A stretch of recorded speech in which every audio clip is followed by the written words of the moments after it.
नमस्कार। मैं डॉक्टर राकेश कुमार शर्मा, सहायक आचार्य अर्थशास्त्र। आज हम बीए तृतीय वर्ष अर्थशास्त्र का जो फर्स्ट पेपर है समष्टि आर्थिक सिद्धांत, उसका अध्याय 3 चैप्टर 3 समष्टिगत आर्थिक चल राशियों का अध्ययन करेंगे कि चल राशियाँ मैक्रो इकोनॉमिक वेरिएबल्स क्या होती है। इन अवधारणाओं का अध्ययन बहुत ही आवश्यक है, क्योंकि इन अवधारणाओं को समझने के पश्चात ही अर्थव्यवस्था के समष्टि अर्थशास्त्र के अंतर्गत प्रमुख सिद्धांतों को आसानी से समझा जा सकता है। तो इसमें आर्थिक विश्लेषण की 3 विधियां बताई गई हैं। एक है स्थैतिक विश्लेषण, एक है प्रायोगिक विश्लेषण और तीसरा है तुलनात्मक स्थितिकी विश्लेषण। तो सबसे पहले हम देखते हैं स्थितिकी विश्लेषण। स्थितिकी यानी कि स्टैटिक। स्टैटिक का मतलब ऐसा विश्लेषण जिसमें अर्थव्यवस्था की संतुलन अवस्था में किसी भी प्रकार का परिवर्तन नहीं होता है। अर्थव्यवस्था में गति तो होती है, लेकिन गति में परिवर्तन नहीं होता है। अर्थव्यवस्था स्थिर नहीं होती है। समझने की कोशिश, अर्थव्यवस्था में स्थिरता नहीं होती है, बल्कि अर्थव्यवस्था की गति में स्थिरता होती है। अर्थव्यवस्था एक समान गति से कार्य करती रहती है, यानी कि इसमें समय रहित विश्लेषण होता है। समय तत्व का कोई महत्व नहीं रहता। समय तत्व का महत्व तभी रहता है जब उस समय के अंतर्गत उतार चढ़ावों की व्याख्या की जाए। जब अर्थव्यवस्था एक समान गति से कार्य करती रहती है तो समय तत्व का कोई औचित्य ही नहीं रहता। अर्थव्यवस्था की संतुलन अवस्था का अध्ययन किया जाता है। इसमें अर्थव्यवस्था के जो विभिन्न आर्थिक चर हैं उनको स्थिर माना जाता है, और विभिन्न आर्थिक चरों के अंतर्गत जैसे जनसंख्या, प्राकृतिक साधन, पूंजी, तकनीकी ज्ञान, उत्पादन के तरीके, आय, रुचि आदि सब को स्थिर माना जाता है। तभी तो अर्थव्यवस्था एक समान गति से कार्य करती रहती है, और उस गति का अध्ययन स्थितिकी कहलाता है। यह सिद्धांत उपयोगिता ह्रास नियम, तुलनात्मक लागत सिद्धांत, कीन्स के राष्ट्रीय आय के विश्लेषण आदि के अंतर्गत इसका बहुत ही महत्व रहता है। प्रोफेसर हिक्स ने स्थिति के बारे में कहा था कि मैं आर्थिक स्थिति के उस सिद्धांत के उन भागों के बारे में व्याख्या करता हूं जहां हमें तिथि को सुनिश्चित करने की या तिथि को सूचित करने की कोई आवश्यकता नहीं होती है। और इसके पश्चात हम देखें तो सेकंड आता है आर्थिक प्रावैगिकी। इसके बारे में हिक्स ने कहा कि मैं आर्थिक प्रावैगिकी के अंतर्गत उन सिद्धांतों की व्याख्या करने का प्रयास करता हूं जहां हमें प्रत्येक अर्थव्यवस्था के प्रत्येक मात्रा की तिथि को सूचित करने की आवश्यकता होती है, यानी कि समय तत्व की व्याख्या होती है। प्रावेगिक, डायनामिक का मतलब है कि संतुलन स्थिति से दूसरी संतुलन स्थिति में हम गए तो उस जाने की दर का अध्ययन, आधार उस क्यों गए वहाँ पे, उन आधारभूत तत्वों में परिवर्तन का अध्ययन, परिवर्तन की दर का अध्ययन, परिवर्तन की प्रक्रिया का अध्ययन, समय तत्व का अध्ययन, ये सारा का सारा कार्य डायनामिक इकोनॉमिक्स के अंतर्गत किया जाता है। यानी कि एक संतुलन स्थिति से अर्थव्यवस्था दूसरी संतुलन स्थिति में पहुंची तो पहुंचने के जो बीच का जो रास्ता है उसका अध्ययन डायनामिक इकोनॉमिक्स कहलाता है। क्यों? उसके अंतर्गत किस चीज़ का अध्ययन किया जाएगा? उसके अंतर्गत कि परिवर्तन क्यों हुआ, वाई, किन आधारभूत तत्वों के कारण परिवर्तन हुआ।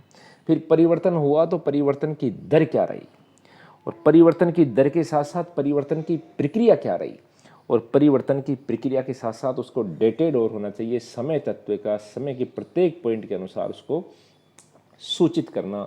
ये डायनामिक इकोनॉमिक्स या प्रायोगिक अर्थशास्त्र के अंतर्गत इसका अध्ययन किया जाता है। अब प्रायोगिक अर्थशास्त्र में प्रोफेसर हेरन ने कहा है कि प्रायोगिक अर्थशास्त्र उस बात का अध्ययन करती है जहाँ पर उत्पादन की दरें परिवर्तित होती है। हिक्स ने तिथिकरण के बारे में, समय के बारे में इसमें विशेष रूप से अध्ययन किया, बात बताई है, और इसमें परिवर्तन जो हो रहा है वो क्यों हो रहा है, उसके किस भाग की व्याख्या करनी है, इसके बारे में भी अध्ययन किया जाता है। गुणक प्रक्रिया विशेष रूप से इसी के तहत आती है कि गुणक के अंतर्गत हम जैसे ही निवेश में परिवर्तन करते हैं, विनियोग में परिवर्तन करते हैं, तो आय में जो परिवर्तन होता है तो इसमें परिवर्तन का कारक विनियोग, परिवर्तन की प्रक्रिया, परिवर्तन की दर, समय तत्व आदि का जो अध्ययन किया जाता है ये प्रायोगिक अर्थशास्त्र के अंतर्गत ही आता है। नंबर तीसरा जो प्रमुख है वो है तुलनात्मक स्थितिकी। तुलनात्मक स्थितिकी के अंतर्गत दो संतुलन अवस्थाओं की तुलना की जाती है। यह अगर कहा जाए तो आर्थिक स्थितिकी और आर्थिक प्रावैगिकी के मध्य की स्थिति है। इसमें परिवर्तन के मार्ग का अध्ययन नहीं किया जाता, दो संतुलन अवस्थाओं की तुलना की जाती है। तुलनात्मक स्थितिकी, कंपैरेटिव स्टैटिक नाम से स्पष्ट है, पहली संतुलन अवस्था में क्या था और दूसरी संतुलन अवस्था में क्या है, इस बात का अध्ययन तुलनात्मक स्थितिकी के अंतर्गत किया जाता है। अब रिचर्ड जी लिप्से और क्रिस्टल ने कहा है कि तुलनात्मक स्थितिकी आर्थिक विश्लेषण के अंतर्गत किसी चल राशि में परिवर्तन के प्रभाव का अध्ययन कराती है, जहां परिवर्तन से पहले और उसके बाद में स्थिति की संतुलन की दशाओं में क्या अंतर आया है। गुणक प्रक्रिया में एक संतुलन अवस्था से दूसरी संतुलन अवस्था में जो पहुंचा जाता है वो तुलनात्मक स्थिति के अंतर्गत ही उसका अध्ययन किया जाता है, परंतु इसके अंतर्गत आर्थिक परिवर्तनों का अध्ययन नहीं होता है, परिवर्तन के मार्ग का अध्ययन नहीं होता है। इसलिए जो तीनों विधियां जब एक साथ मिलती हैं तभी समष्टि अर्थशास्त्र के आर्थिक सिद्धांत प्रासंगिक होते हैं, जहां स्थितिक तुलनात्मक स्थिति की एक अवस्था का अध्ययन, तो स्थितिकी में एक अवस्था का अध्ययन, तुलनात्मक स्थिति में दो संतुलन अवस्थाओं का अध्ययन और प्रावैगिकी के अंतर्गत उनके परिवर्तन के मार्ग का, परिवर्तन की प्रक्रिया का, परिवर्तन के कारकों का अध्ययन।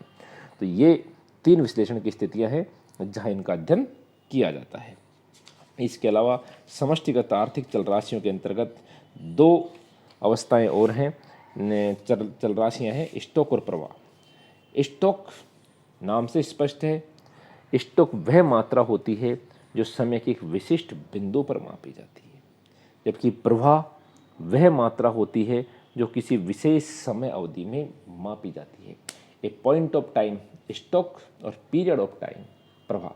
पॉइंट ऑफ टाइम एक विशिष्ट समय बिंदु पर मापी जाने वाली मात्रा स्टॉक, विशिष्ट समय बिंदु पर मापी जाने वाली मात्रा स्टॉक के अंतर्गत हम देखेंगे जैसे बचतें, जैसे सरकारी कर्ज की बकाया राशि, पूंजी, ये सब स्टॉक के अंतर्गत आते हैं। और जबकि प्रवाह पीरियड ऑफ टाइम ब्याज की दर,